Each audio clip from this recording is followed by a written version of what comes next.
বিশ্বনবী তাহাজ্জুদের সময় দাঁড়িয়ে যেতেন ছোট্ট একটা ঘরে, চাটাইয়ের উপরে বিশ্বনবী মা এসে শুতেন, গাদাগাদি করে জায়গা নাই।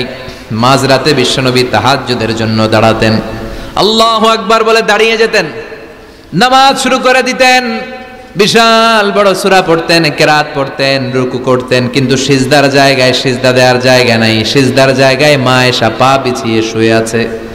বুখারীর বর্ণনা, বিশ্বনবী সিজদায় যে হাত দিয়ে মা এসার পায়ের মধ্যে চিমটি কাটতেন, মা এসা বুঝতে পারতেন বিশ্বনবী এখন সিজদায় যাবে। সুবহানাল্লাহ পড়েন। মা এসা বুঝতে পেরে পা দুইটা সরিয়ে নিতেন, বিশ্বনবী সিজদা দিতেন। সিজদা দিয়ে বিশ্বনবী যখন আবার দাঁড়িয়ে যেতেন, মা আয়েশা পা বিছিয়ে আবার শুয়ে পড়তেন। কি ইবাদত ছিল বিশ্বনবীর! হাত্তা তাতাওয়াররামু খাদামা। মা আয়েশা বলতেন বিশ্বনবী দাঁড়িয়ে থাকতে থাকতে এত সময় ধরে তাহাজ্জুদের সালাত পড়তেন, ওনার পা গুলো ফুলে এরকম টিউমারের মতো মোটা হয়ে যেত। সুবহানাল্লাহ পড়বেন না? দাঁড়িয়ে থাকতে থাকতে বিশ্বনবীর পা গুলো টিউমারের মতো মোটা হয়ে যেত। প্রথম রাকাতে বাকারা, আলে ইমরান পড়ে ফেলতেন। সুবহানাল্লাহ পড়েন। বিশ্বনবীর পা যেন ফেটে যাবে, এভাবে হাত বেঁধে দাঁড়িয়ে থাকতে থাকতে বিশ্বনবীর হাতগুলো বাঁকা হয়ে যেত, ব্যথা হয়ে যেত। বিশ্বনবী তখন হাত দুইটা ছেড়ে দিতেন। আবার যখন এনার্জি ফিরে পেতেন, যখন বিশ্বনবীর ভাল লাগতো, আবার হাত বাঁধতেন। পড়েন সুবহানাল্লাহ। তার মানে হাত ছেড়ে দিও নামাজ পড়া যায়। হাত ছেড়ে দিও। মালিকি মাযহাবের কিছু স্কলাররা ওনারা মত নিয়েছে, ওনাদের অনুসারীরা এরসাল করে, আমাদের দেশে কেউ বাদে এইভাবে, কেউ এইভাবে, কেউ এইভাবে। মালিকিরা বাদেই না, কে বাদবই না, কি করবি কর, আছে না নাই? আপনি যদি হজ করতে যান মক্কা মদিনায় এই আমলগুলো দেখতে পারবেন। এটা সুন্নাত একটা আমল। হাত ছেড়ে দিলেও যেখানে সালাত হয়ে যায় ওই জায়গায় কই বাঁধবে এই নিয়ে কিলাকিলি আছে না নাই? উপরে না নিচে, আমিন জোরে না আসতে, আছে না নাই? বিশ্বনবী লম্বা সময় দাঁড়িয়ে তাহাজ্জুদ পড়তেন। তাহাজ্জুদ পড়লে আপনার মর্যাদা বাড়ায় দিবে কে? সাইয়েদনা জিবরাইল বললেন ইন্না শারাফাল মুমিন ফি কিয়ামিল লাইল।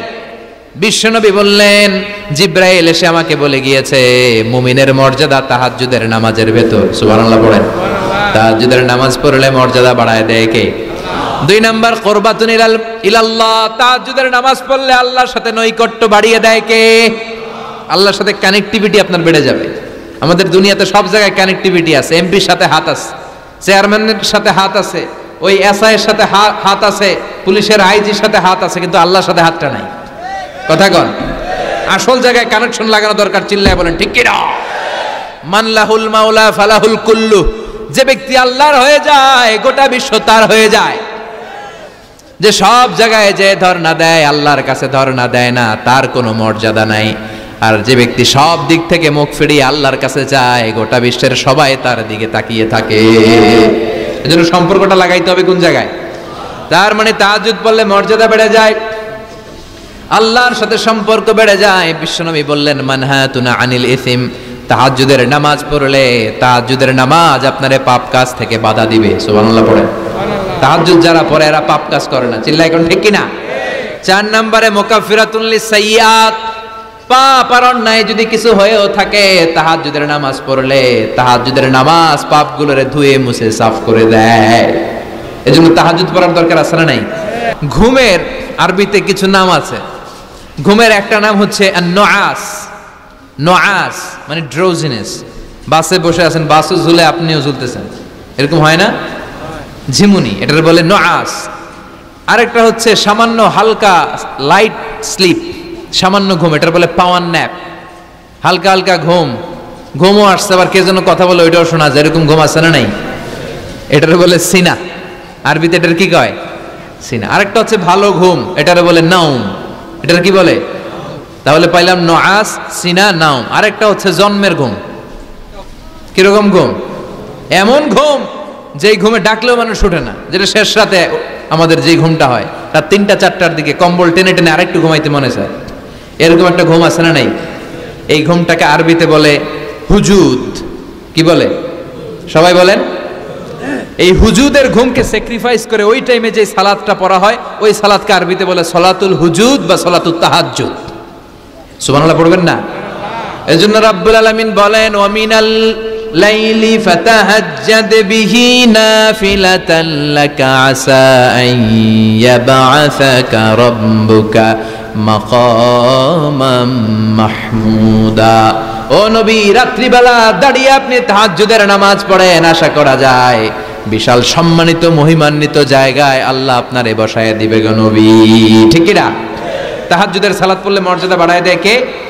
মুমিনের বৈশিষ্ট্য, তারা রাত্রিবেলা তাহাজ্জুদের সালাত পড়ে।